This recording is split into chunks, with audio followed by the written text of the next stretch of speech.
of the Pacific Ocean. It's high noon and high time that you tuned into the Spirit of Sports, hosted by Brother Richie. The Spirit of Sports is the flagship of the Not Pods family. Not Pods' complete archive can be found at Not Pods on YouTube.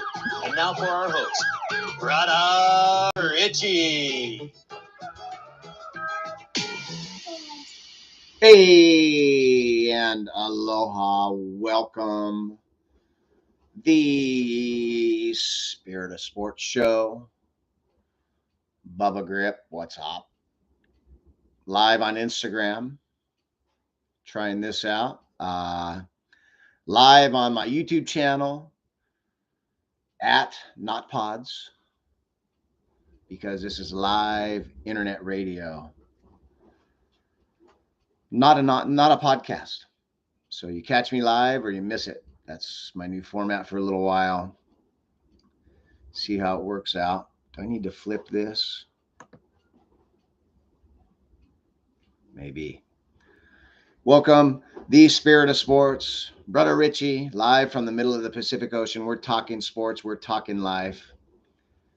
You know, we are just getting over. America has a hangover. And I think it's taken over. It's not New Year's Day anymore. I think America's hangover is the Monday after Super Bowl. Because it's kind of a sad time when the NFL is done. I call it the doldrums of sports. You know, we got a couple NBA playoffs. I can get into that.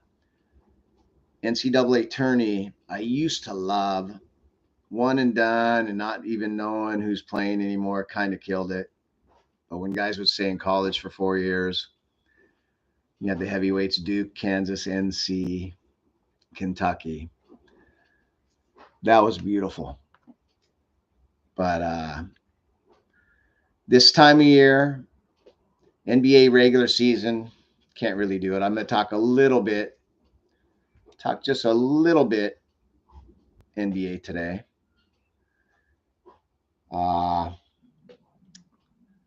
Tough time of year, though, I'm telling you. That's why the Spirit of Sports, we're talking life. It's going to be some more talking life. I've been doing some interviews lately. Anybody like call in? 808-635-0774. And let's get into it. As we enter the month of March, this is March 5th, Tuesday. Coming at you live where the palm trees sway. Middle of the Pacific Ocean.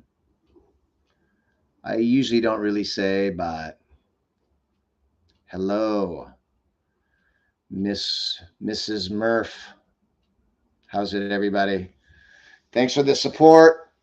Bear with me. This is, it's a probably a 2 to 3 year slow roll.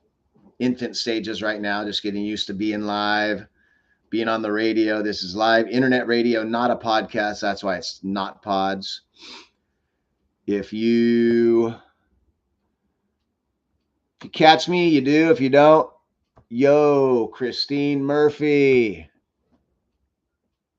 Good seeing you guys. So, as I said, NFL's easy. Plenty to talk about. This time of year, a little tougher. Let's get into some NFL. Some free agency, some franchise tags. The NFL season starts March 13th, so just over a week away. I'm going to keep doing it every Tuesday, high noon. And then I'll let you know I'll be live here and there. I can actually, on my phone, maybe I'm down at the bar or down at the beach and I got a big Jets fan wants to talk Aaron Rodgers. Click on the phone, I'm live. So down the road, be a lot more of that. As for now, Tuesdays, high noon, Hawaiian time, you can do the math. It's actually 2 Pacific, 5 Eastern. And, you know, we don't do the clocks back over here. So it's going to be 3 Pacific, 6 Eastern coming soon. NFL, a couple franchise tags noteworthy. Mike Evans, surprisingly, everybody thought he was going free agent market. He probably could have gotten a lot more money from KC, maybe the Jets, maybe Baltimore, but Mike Evans signs with the Bucks 2 more years, $52 million, 35 guaranteed, nothing to scoff at. What a great career, solid.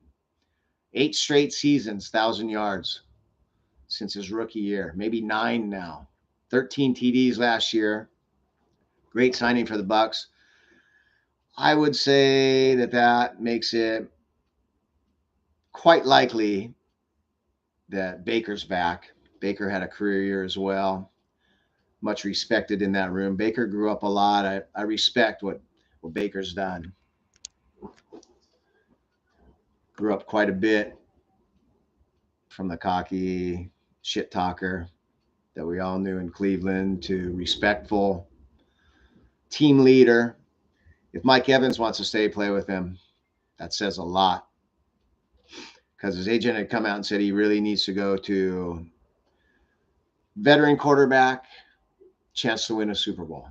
I'm not sure about the chance to win the Super Bowl, but weak division, NFC's down. So good chance to win the division, go to the playoffs. They did win a playoff game last year. Get into the dance, you never know. This segment brought to you by K-Town. Trees. Bubba knows. If you need tree work, K-Town's the guy. 2 doors down, I can hear him talking to his kid as we speak. Yelling at each other. What a life. We got a great hood down here. L'Jarius Sneed franchise tag from the Chiefs, but then they give him, you know, he's the pay me guy. Give me my money on the interview. Well, he's getting 19.8 mil, but they gave him the go-ahead to go seek a trade. You know, some of these guys, just be careful what you wish for. You might make a few more $1 million, but don't you want to be part of something great? Chance to go for a three-peat? Give me my money. End up in Minnesota. Don't even make the playoffs. Is it worth it for $3 million more a year? I don't know. I don't know how these guys think sometimes. Anyway, he's franchise tag. Be careful what you wish for. It just might come true. There's not many more wise words if we're talking life. Brother Richie, the Spirit of Sports, we're talking life, and we're talking a wise man once said, be careful what you wish for, because it just might come true. And it's so true. How many times you want something so bad and it's like, oh shit, what did I get myself into? Michael Badgley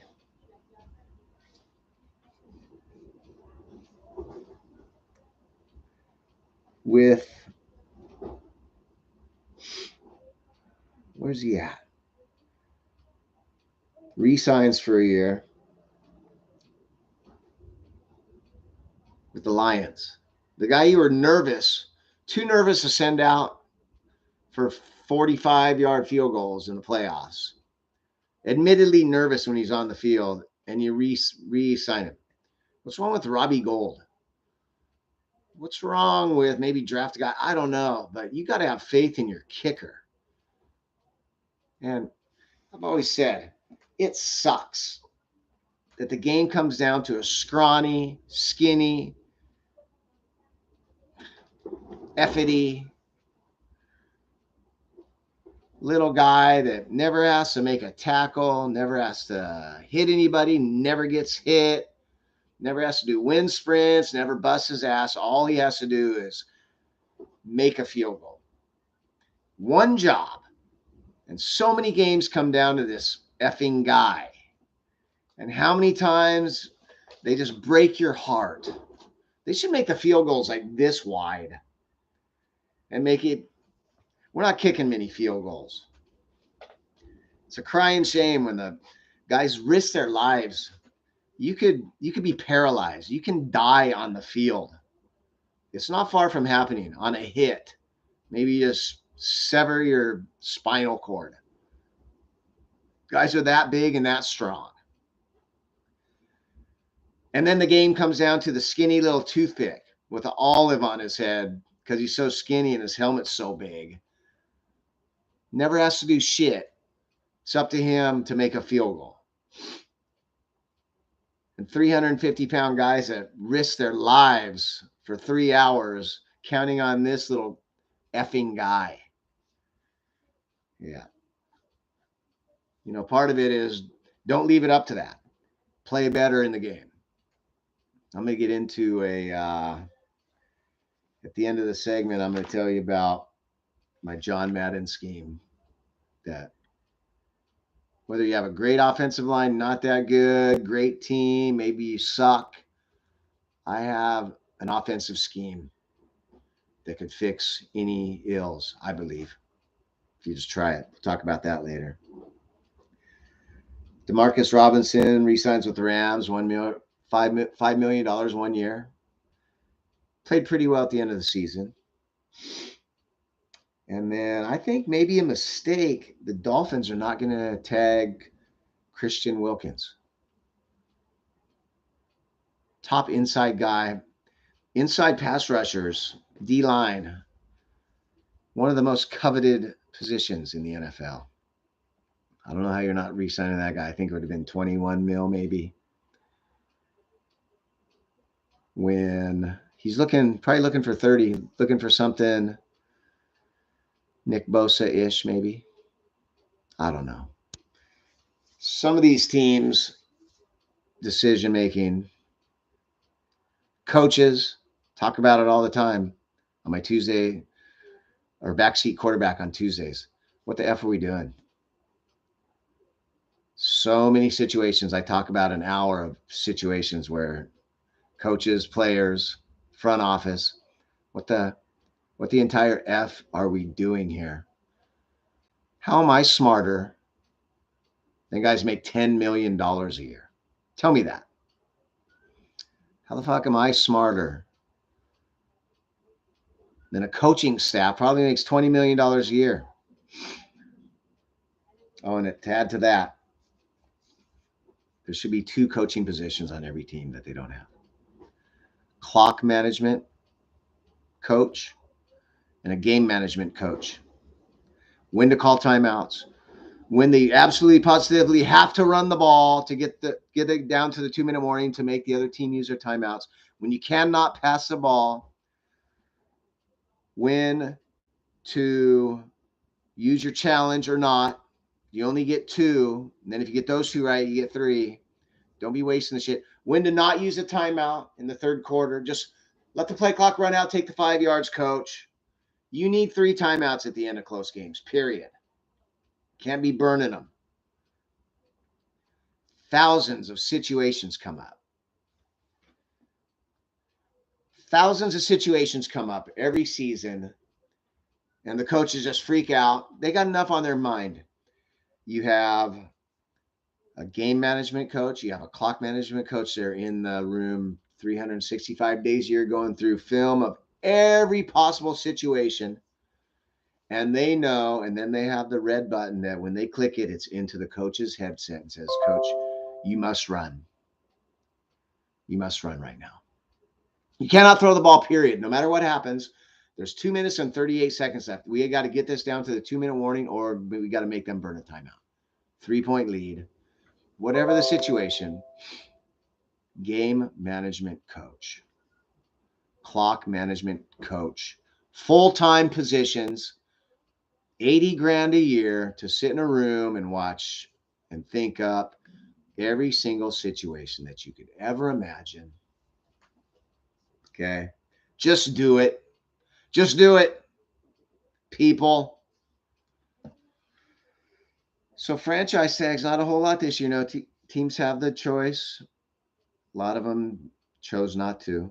A few guys I probably would have, but you know, they know better than I do, apparently. Let's go into free agency.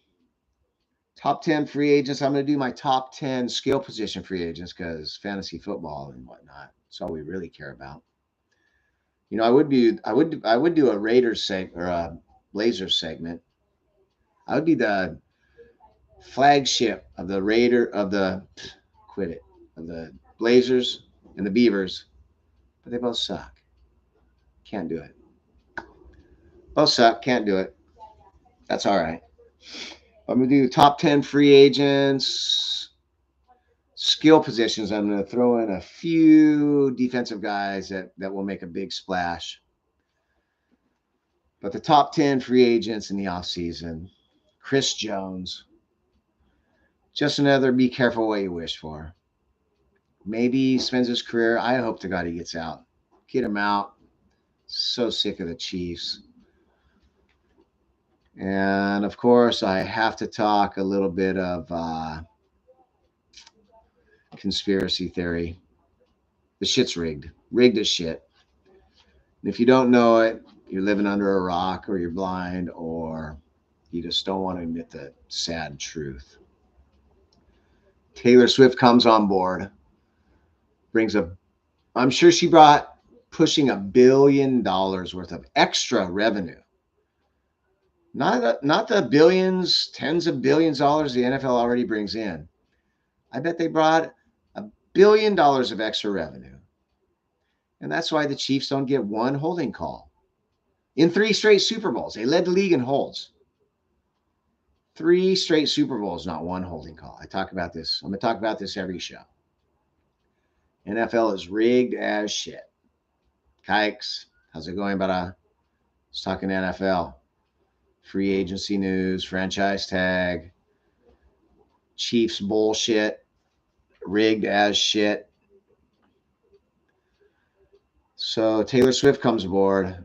You don't think they're going to be in the Super Bowl? Why the hell the Ravens don't run the ball but 6 times when they led the league in rushing? And it's a close game. And the Chiefs had given up 182 yards rushing the game before. And then the league leaders decide to only run the ball 6 times with their running backs. And, you know, if it is rigged, and it is rigged, I don't think money's an issue.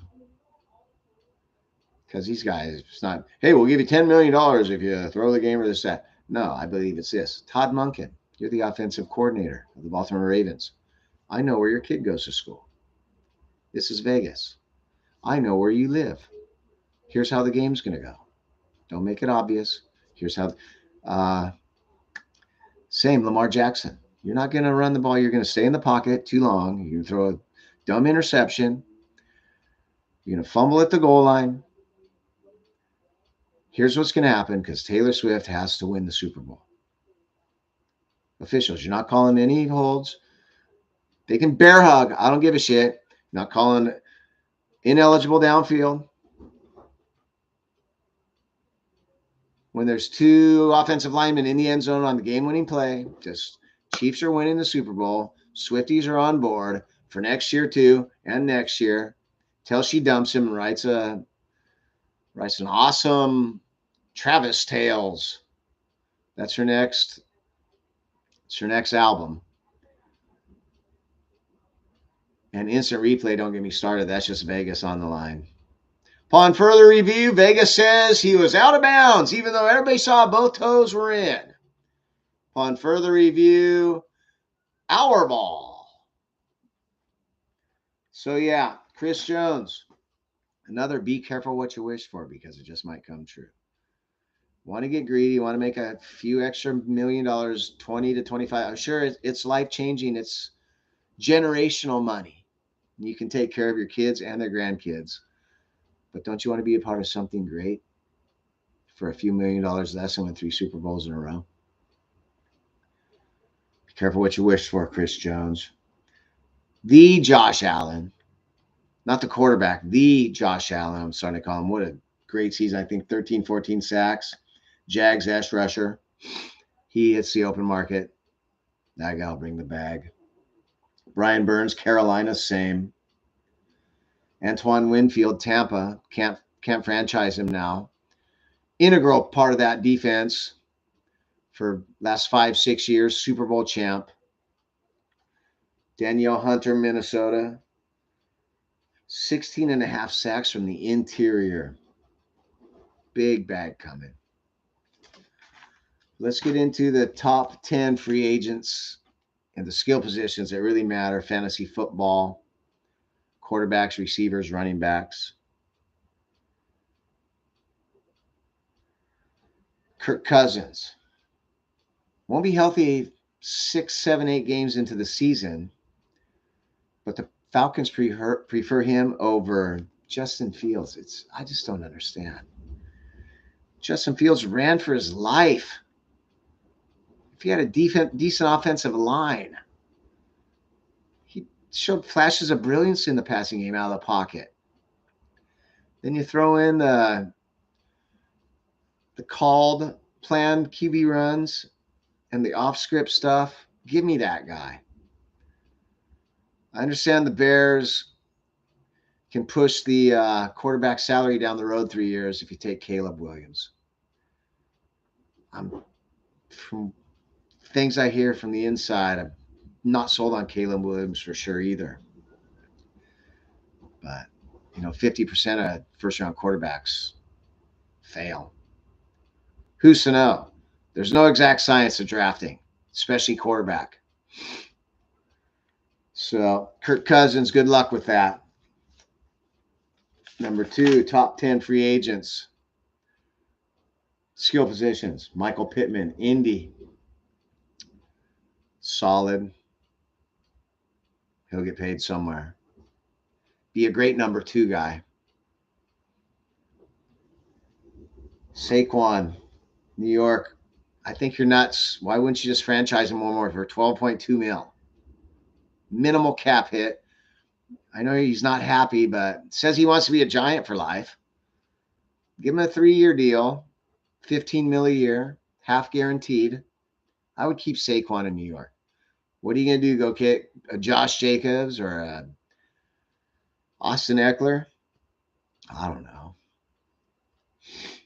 Calvin Ridley, Jacksonville. If they tagged him, they'd have to give up their 2nd-round draft pick next year. So that makes sense. Another great number 2 somewhere. Should make some money. Marquise Hollywood Brown, Arizona. Hitting the market. Never really lived up to the hype, but I think not a great offensive line there as well. Another guy running for his life, Kyler. So that should be good. Jacoby Brissett and Baker. They have Brissett above Baker. I mean, he's solid. Great bridge quarterback, but I think I take Baker. And if Mike Evans signed, I think Baker's probably going to be signing right behind him. Or maybe they go get a Kirk Cousins or a Justin Fields. Derrick Henry. How much tread left on those tires? What an animal, but first and second down back. Doesn't catch the ball. A lot of wear and tear on that body. So we'll see. Gabe Davis just vanishing up. Don't understand it. I mean, should be great. Had Diggs on the other side. He was like 150 yards, 2 touchdowns, or 1 catch for 3 yards. No in-betweens with Gabe Davis. Then Dalton Schultz, Houston, I'd try to keep him. Good rapport with that rookie quarterback. Rookies, they love. Rookies love a tight end. But he's no rookie anymore. All right.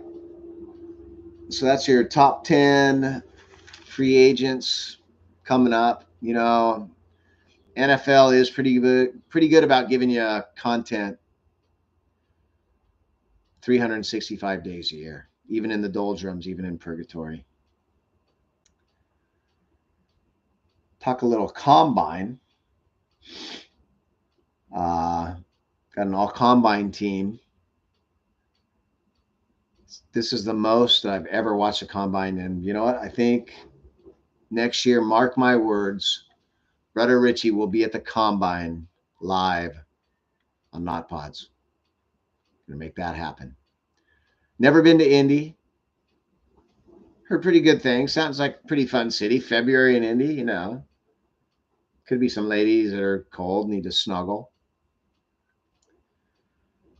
Or I might be married by then. Who knows? But Brother Richie at the combine, let's make it happen. Maybe it's a GoFundMe before I start charging my 51 cents a month. Or maybe I just start charging my 51 cents a month, say, get me to the combine. Brother Richie needs to be in Indy 2025, February. I know how to layer up. I did spend a year in Chicago, 41 below winter. So layer me up and send me to the combine. We'll work on that. Big jumpers, my all combine team. This is the most I ever watched the combine. It's pretty fascinating, really. It's not bad. The place is empty. I know I could get in. Michael Penix Jr. And you know, his draft stock dropped a little bit due to not showing up. I say he picked his worst time to have his worst day. Had guys wide open in that championship game. Michigan's lucky. He was just off. But his arm strength, precision, interviews, mental aspect of the game really brought his stock up, jumping up to draft boards. He should be a first rounder. I might take him over Drake May. He might be my third quarterback behind Williams and Daniels. And nobody's a given. Inexact science. Nobody's a given at quarterback. You're flipping the coin. Even Caleb, if he'd have come out after last year, I think it'd be more given. JJ McCarthy, Bo Nix, Keaton Slovis, BYU, formerly of USC. They all had good showings from what I understand as well. But Michael Penix, hats off to you. Running back prospects making a big jump. Bucky Irving, Dirty Doc. Don't let Emalani see any green and yellow. Dirty Duck. She'll bitch out in public. He's pro ready. Lots of college touches. 4.5, 540. Great hands, third down back. Lots and lots of reps from Minnesota to Oregon. 4-year player. And Kobe Robinson, 4.4, 240, third down zealot. Make a difference. Make an impact in the NFL. Might split time at wide receiver out of Texas. Then wide receivers, Ladd McConkey, Cooper Kupp type route running. 4.390, 4.39 40, as the offspring would say, pretty fly for a white guy. He might be Hoppa, but Roma Dunze, great season, great work ethic. 6'2", 212 with a 4.4, 540. So big body, go get those 50-50 balls. I watched a couple games. Guy's a phenom, top 10 pick. And he was the last guy on the field on the last day. He wanted to make sure he got his good time on the 3-cone drill. And he begged him and talked him into letting him stay like 45 minutes past everybody else. Like they're turning off the lights in the dome, in the Lucas Oil Dome. Where Brother Richie will be next year. Turning off the lights. He's still on the field saying, let me, one more time, I got to get 6.6. Kept knocking over that third cone.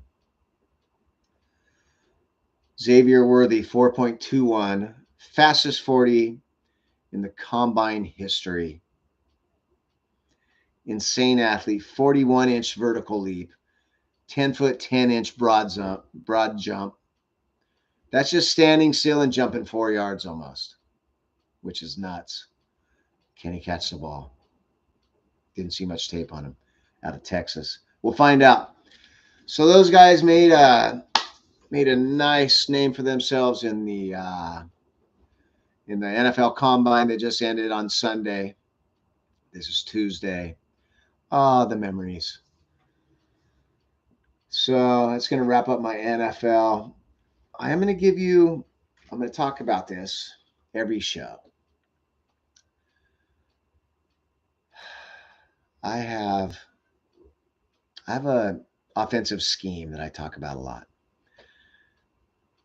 This can cure your ills. If you're a great team, you have a great offensive line, dominate. If you're borderline being good and you just need something to put you over the top. If your O-line sucks and your team sucks, this can help. I call it the John Madden scheme. The blocking sled scheme, bowling ball, sledgehammer, however you want to call this. And here's how it goes. You get on the ball, double tight end,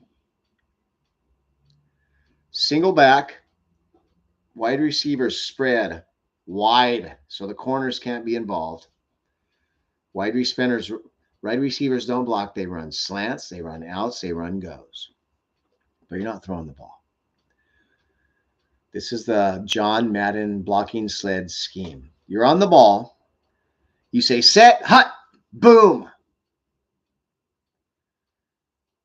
Offensive line is in a sprinter stance. Okay? There's no blue 382, 18, double X sword red. None of that. Every second that the offensive line is in the stance, they're burning muscle. They're burning calories. They're wasting their energy. And the defense is gearing up. You're on the ball. I'm not saying every play, but maybe. And if you have to punt first or second time, so be it. Punting's not bad, you know. It's okay to punt. It's a field position in a clock management game. You're on the ball. Set, hut, boom. Muddle, no huddle, muddle right next to the ball. The umpire, I believe, or line judge, whoever puts the ball down, he runs away. You're on the ball. Sprinter stance, under center, set, hut. 2 yards, 3 yards, 6 yards, whatever. Defensive line already getting a little gassed. Set the ball. Official gets out of the way. Under center. Set, hut. Up the gut. Right, right. Left, left. Off tackle, off tackle. Scripted plays. We're going right, left, twice. Off tackle. Pitch sweep. Can do a fly sweep. Yeah, 2 tight ends, so it's 2 slots, but they're so far out that, and they're just running slants and outs. Cornerbacks aren't involved. On the ball. Set, hut. Set, hut. Play after play. Never substitute. Your offensive line is fresh, excited, smacking guys in the face. Defensive line off balance, confused, tired. They're going to have to start calling timeouts, faking injuries. You do this for a quarter and a half, and then guess what? Play action. Think about it. Set, hut. Set, hut. None of this blue 82, 4th and inches. You're in shotgun. Doing audibles. Handing the ball off 6 yards deep. What the fuck are we doing? Set, hut. On the ball. Set, hut. Set, hut. Time after time. No substitution. Defense is depleted. Done. You're going to average 8 yards a rush. How long? Till somebody breaks an 80-yarder. And if you have to punt a couple times and you're running the clock, you're keeping their offense off the field, whether your team is great, average, or shitty. Just somebody give it a shot. Somebody in high school. Somebody in college. I mean, the pros will never take a chance on it, but kind of like the guy There's a guy in high school that never punted or kicked, and he went like 7-3. Never, he said, we're not going to punt the ball once. We have 4 downs, and you know you have 4 downs instead of 3. That's 18% more plays. It's a quarter more, that's a fifth more plays a game. And your play calling, you know it's 4 downs every time. I don't care if we're at our own 1. And your defense knows we got to step up. Gives confidence in your defense, confidence in your offense, runs the clock. The guy went 7-3, never punted or kicked a whole season. Made the playoffs in high school. Set hut, John Madden blocking sled scheme. Bowling ball, sledgehammer, call it what you want. You're on the ball. Your offensive line is stoked and fresh, just like the blocking sled practice drills. Set hut. Sprinter stance, busting off the ball. 2 yards downfield every play. And you know, pass protection, what's the first step that the tackle and the guard take? Backwards. What kind of offense is when you're moving backwards and you're letting a 6'3", 270-pounder that runs a 4.6 40 run at your quarterback and you're backing up? On the ball, set hut. Let's move on. I'm going to do, I think it might be my first real NBA breakdown. Let's get into the spirit of sports. Let's take a quick break, talk about our sponsor, one of our sponsors. This is Tink. This is a daily brain boost. You just take a teaspoon, dip it in your water, spin it, chug it. Doesn't taste terrible. My boy Sean Roberts, good friend, started out with Kona Red, if anybody remembers that drink. This is a healthy brain supplement right here. Tink. You think you're tough. You think you know. You don't know. You know, I use this every day, and it really helps me remember my, what is that? Oh, my words. Really helps me remember my words. Tink. Tink before you speak. Thanks, guys. Banner coming soon. So let's move on. NBA. So, being a Blazer fan, if they were any good at all, I'd put a lot of effort into them. You know, I'm super stoked that Dame got out of there. Dame times in Milwaukee, go Bucks. My second favorite team. 10 years, Blazers. You couldn't get him a second guy. Couldn't get him a free agent. Couldn't draft a big man, a wing. CJ McCollum doesn't count. They're 2'6" guys that can't guard. Couldn't get him a Jaylen Brown or a Kevin Durant or a big man. You brought in Yusuf Nurkic. Thanks.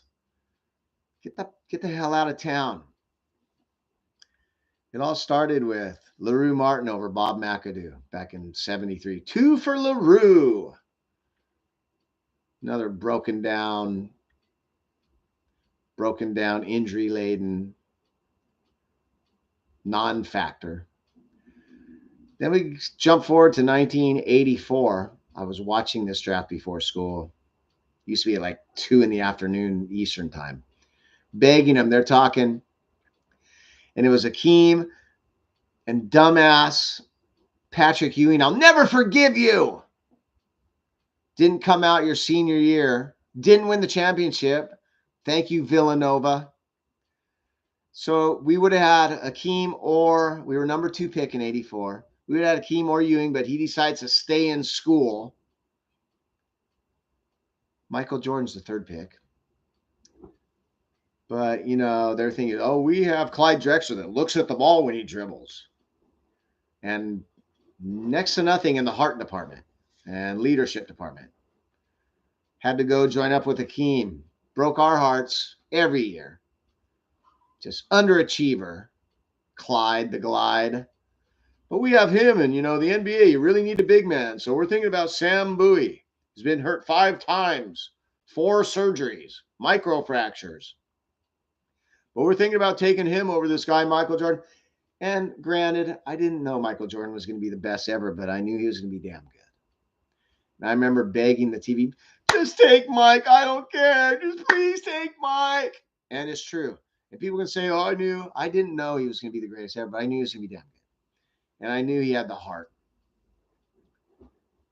And I knew that he, leadership, heart, willingness to win, competitive spirit, you could see it. All the things Clyde didn't have.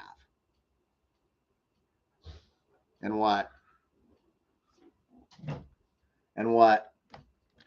With the second pick, let me close the door.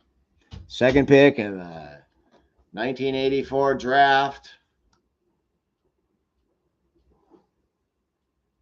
Portland Trailblazers select, and I'm just, please, Sam Bowie, break the TV. I think I punched a hole in the wall, got grounded for a month, and went to school crying. Thanks a lot. So they do find a gem, a diamond in the rough in Dame Lillard, and can't do shit for him. 10 seasons. Can't find him a second guy. Went to the Western Conference Finals once and got swept. So they've won 6 in a row. Starting to come around. I think they're the best shot to give. Boston's won 11 in a row. They beat Golden State by 52 the other night. Thank you. Everybody's talking, oh, Golden State could make a run. No. Golden State sucks. I think the Lakers have a better chance to make a run. Boston, 11 straight wins. Yusuf Nurkic, 31 rebounds is a Suns record, ex-Blazer. Can you imagine 31 rebounds, 13 offensive? That's like damn near a rebound every minute you're in the game. I'd do a Blazers Beavers recap show. I'd be like the voice of them. Put all my energy into them if they didn't just suck and didn't even try to get better. Sometimes it feels like, is your team even trying to get better? And, when Dallas, Phoenix, Golden State, and the Lakers are all 4 teams in the play-in games right now, 7 through 10 seeds, Tim Donaghy be damned, the NBA ain't rigged like the NFL. Because if one of these 4 guys, LeBron, KD, Luka, and Steph, 2 of those 4 are not going to be in the playoffs, that shit ain't really rigged, is it? Oh, by the way, in NFL news, Russell Wilson being released. Where's his home? $85 million cap hit. Whew, Sean Payton just couldn't make it work. It's kind of surprising. LeBron hit 40,000 points. Do the math. It's incredible. It might be one of those untouchables. There's a couple others. John Stockton has a third more assists than the second place guy. 15,000 some assists. Magic had like 11,000, which is nuts. Nolan Ryan, 1,000 more strikeouts than the next guy. 5,000 something. Randy Johnson had 4,000. We'll be lucky to see a guy ever win 300 games or have 3,000 strikeouts again with the way the bullpens are used. Gretzky has more assists than anybody else has points, which is goals and assists. So some untouchables.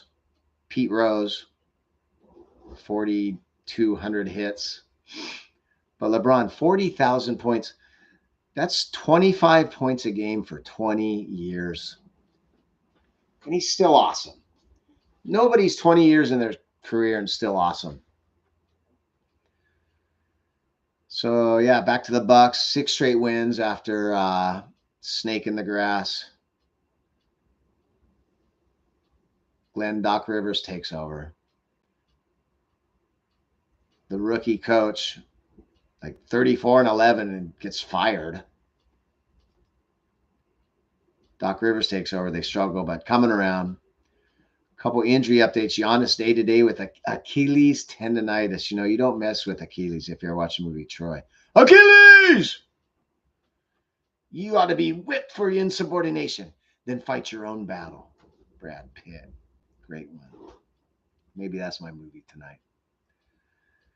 I don't know. Achilles tendonitis does not sound good. He came up lame in pregame drills on Monday, last night. They beat the Clips without him, down 15. Still, came up limp. Achilles tendonitis. You know, Achilles is a year injury, so they're gonna have to take that one slow. Jalen Brunson with a knee contusion. What a great season, Jalen Brunson. Knicks still beat the Cavs. Little roundup. Boston running away with the East. 8-game lead. I think pretty much, obviously, the best roster. Milwaukee, New York, and Philly may be the only teams that could make a run at them. And Denver climbing in the West. I think Minnesota and OKC you don't just make the playoffs, inexperienced teams, and go to the finals. Every team has their learning curve and their process, and I think those guys, they're 1-2 right now, which who would have believed Minnesota and OKC 1-2 in the West? But I think they need a couple years experience, playoff experience. Maybe the Clippers can make a run at Denver and Phoenix. Phoenix has the horses if they can get healthy. LA went to the conference finals last year, got on a run. Never count LeBron out. So it's going to do it for my NBA wrap up. We'll get a little into more NBA as playoffs come around. You know, I have a new segment I think I'm going to bring in every week. A couple new segments. Controversy Corner. Controversial things going on in sports. My first one, this is a big one for me. Let's talk some Pete Rose. He gambled, bet on baseball, never bet against his team. And sure, you know, if you're betting, maybe, and if there's spreads in baseball and you can't beat this team by so much, whatever. I don't think he ever gambled on his own games. Never gambled on his own team. Can't be in the Hall of Fame. Had Bart Giamatti. Had, you know, it's 30, 40 years ago, this beef. Here's the thing, too. From what I understand, he has 30-some exhibits in the Hall of Fame. So his ball and his bat and his base, and his gloves, and all types of memorabilia that he donates. And all that can be in the Hall of Fame. So how can his ball that he, 41-92 base hit, how can that ball be in the Hall of Fame, but he can't? And if you're him, I say, I'm taking my ball and going home. Put him in the Hall of Fame. Never gambled on his own. There's no way. Most competitive guy. He got a walk, he would sprint to first base. He took the biggest leads. You know what that does when a guy like that is on the base paths, what it does to the pitcher and the fielders, knowing that guy's coming in cleats up on a double play. That guy's sprinting to first no matter what. He can hit a bouncer to the pitcher. He's sprinting to first. It adds a little pressure. It's the way the game's supposed to be played, and he did it. If one guy deserves to be in the Hall of Fame, it's Pete Rose. So,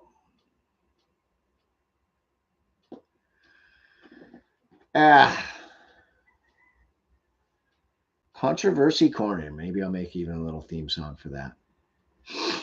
And I have a second segment I'm going to end the show with, I think. Well, let's talk. I did see, there's a hilarious commercial. It's about a lighter and it has a extension, so good for lighting candles, whatever. And it's Snoop Dogg. He's bitching out Willie Nelson. Snoop Dogg, he's all Willie Nelson goes, yeah, this Bic, it's good for those hard to reach places. And Snoop Dogg's like, yeah, Willie, like you're hard to reach since you stole my Bic. I don't know if you guys have seen it, but hilarious. And I'm going to take back, I did a rant on Peacock because they had us over a barrel, pretty much hostage situation. Gotta rent Peacock to watch an NFL playoff game and a regular season game. And I think it was Miami KC game. Somehow Peacock gets the rights, exclusive rights, and you have to buy Peacock. And so I spent the $60 and I bitched about it. And F you, Peacock. And now I got to watch commercials too. F you, Peacock. But you know what? Peacock has a lot of good shit, and I've been kind of using it a lot. So it's okay. It's one of those, I'm really living in abundance and positive, higher consciousness, gratitude, no more anger, positivity. So I went on that rant, and then I realized, make the best of everything. And Peacock's really working out. So thank you, Peacock. Be careful what you wish for. You might get it. So Peacock, I thought it sucked. Peacock's great. Spend the $60 for a year. What the hell? And finally, for my second news segment, and we are going to end off.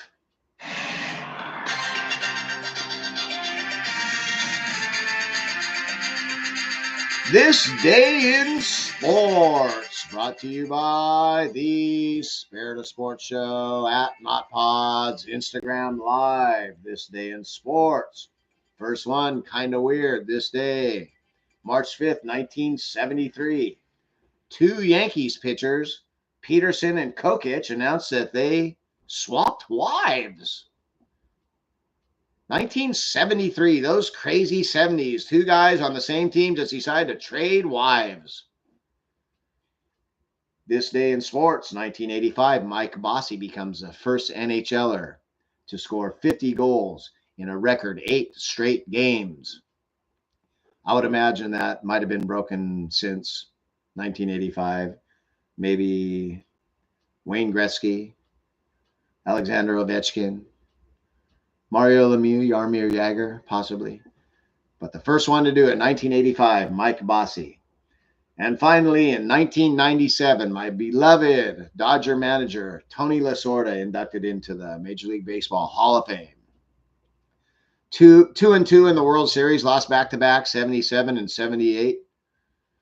When I begged my dad after I got adopted, talking sports, we're talking life, a life story. I begged my dad. I was an A's fan. 4, 5, 6 years old, 7, 8 years old. They won back-to-back World Series, early 70s. I spent a few formative years in the Bay Area. Then Charlie Finley sold off the whole team, and I begged my dad, could I just be a Dodger fan with you? Right before the playoffs, I think 77. So they lost 77, 78 back-to-back. Reggie Jackson, 3 swings, 3 homers, 3 different pitchers. First pitch, that's amazing. Brian Doyle comes in, hits 500 at second base. But then we got him back in 81, strike-shortened year. My teams love the strike-shortened years. Dodgers win, COVID. Beavers go to the Final 8, COVID. Dodgers win, 81, strike-shortened year. And then 1988, Gibson. Tommy Lasorda, hats off. This day, 1997. This concludes my new segment every Tuesday. This Day in Sports.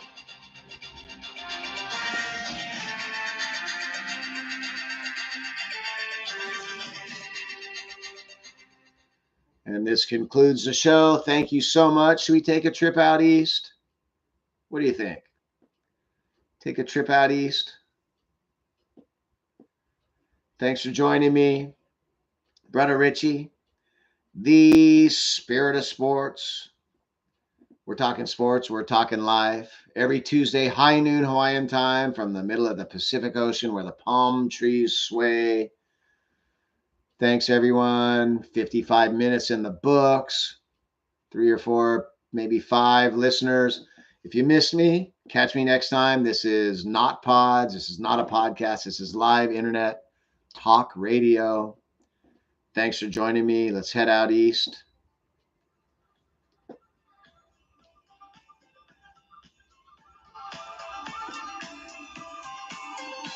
And I will see you next time. Try to get a show in this weekend.